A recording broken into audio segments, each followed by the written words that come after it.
capacitor circuits.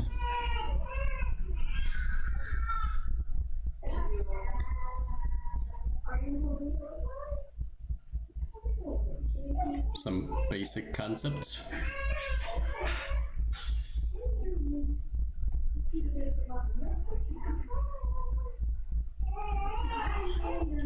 So what we want to figure out is, well, we need two things. We need to know what to do with capacitors in series. I'm going to put here, I'm just going to draw it.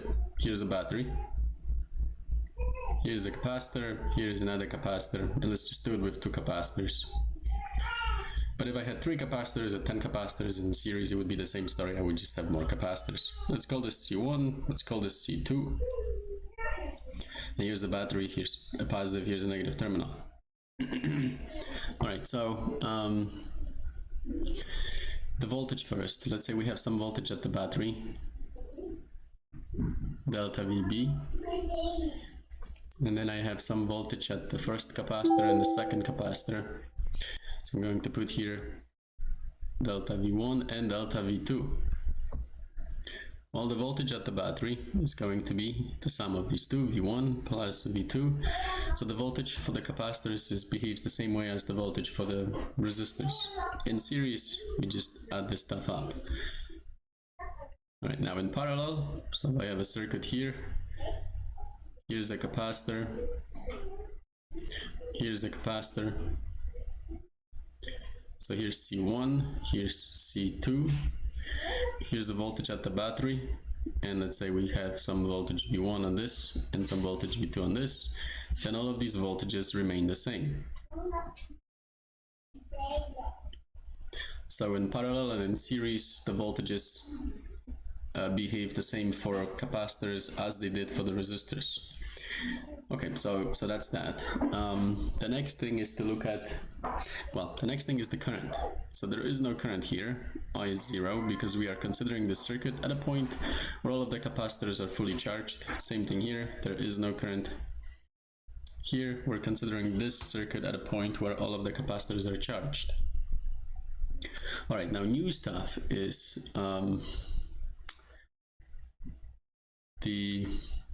well, let me add something right in the middle. So I'm going to put maybe in red. The equation we will have for these circuits is C equals Q over delta V. And this equation will play the same role as the one we used before, which was delta V equals I times R. So this was the equation we used for the resistor circuits. We will not use this equation. We do not need this equation for these circuits. That goes away.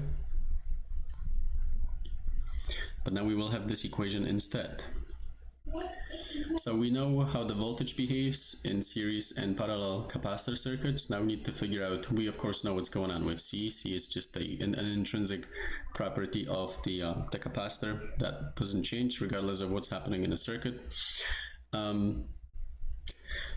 Although you need to learn how to calculate the equivalent capacitance, but I guess I'll get back to that.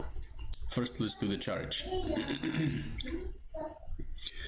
So let's consider the charge Q. Maybe we'll do it in blue. For clarity, let me get rid of the voltage here. Yeah, let's just get rid of it. Oh wait, that didn't work. No, that did not work. This is not what we wanted. We wanted, this is what we wanted. Goes. We'll keep the voltage at the battery. This goes and this goes. Okay.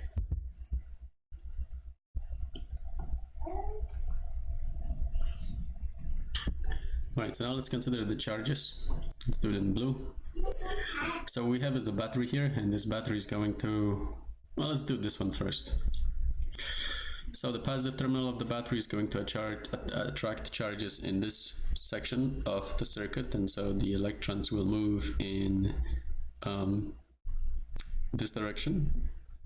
These electrons move in this direction, so electrons will be removed from this plate, and therefore this plate will be charged to a positive value. So there's going to be some positive Q here. And likewise here, this negative terminal is going to push charges into this circuit. Electrons will move into this section of the circuit, and so some of them will end up on this plate. Here's a negative, here's a negative, and of course these two Qs will be the same, since it is the one and the same battery that pulls and pushes the charges. And then let's consider what's happening on the inside. So if I have plus and plus here, and this plus is going to attract a negative on this plate, this plus is going to attract negative on this plate, and so I end up with a Q on this plate. And likewise, this negative here is going to attract positive and positive. And besides, if I have negatives here, that means that electrons have moved in this direction, so they have left this plate. And if two charges moved in this direction, then two are left behind. Then two are left here, two have left here this path, and therefore this is positive, so this is Q. The point is that Q stays the same all over the place here in series. So I'm going to write here Q stays the same in series. And I don't need all of these there, so I'm going to get rid of this.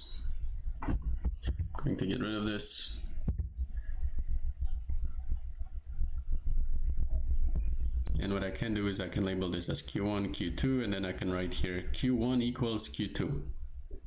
Now in parallel, the positive terminal of the battery here is going to attract charges from both, or let's consider the negative. So a negative terminal of the battery is going to push electrons into this circuit here. However, this capacitor can take only so many, so let's say maybe this one takes 2, it has its capacitance 1, but this capacitor, let's say, has a bigger capacitance, so maybe this one takes 3. And of course you would have the same charges on both sides of the capacitor, so this is plus and this is plus. In other words, I get Q1 and I get Q2, and the two may or may not be the same. So I'm going to put here Q1 is not the same as Q2. It may accidentally happen that that's the case if the two capacitors are the same, but if they're not the same, then the two Qs will be different. Okay, so we now have Q. Looking at this equation, we know how voltage behaves, we know how Q behaves. Now let's figure out the capacitance. So maybe we'll do the capacitance in red. Nah, let's just do it in black. Alright, so looking at this one here, what I'm going to do, here's what I'm going to do. I'm going to take this equation, I'm going to substitute, I'm going to take this equation as well. I'm going to combine these two, and I'm going to get the following. So delta V is Q over C, and therefore what I'm going to get here is, well, I want to replace this circuit with the following. Here's the battery, here's a capacitance CEQ, the equivalent capacitor.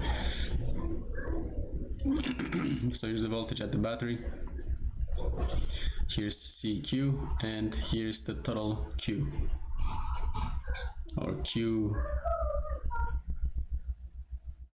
QEQ, or the effective Q. Let's just call it Q, let's leave it at Q.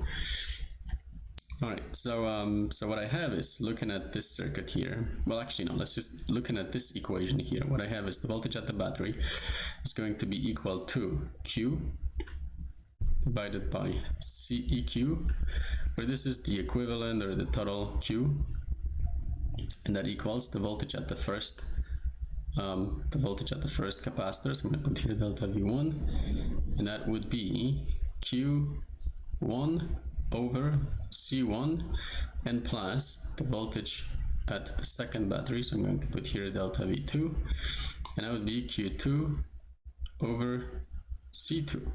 But now all of these Qs are the same. It's one and the same Q.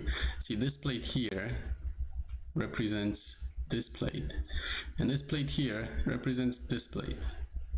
And I know that I have the same Q everywhere at every plate here, so this Q is just the same Q. I can cancel this out, cancel this out, cancel this out, and I have 1 over CQ equals 1 over C1 plus 1 over C2.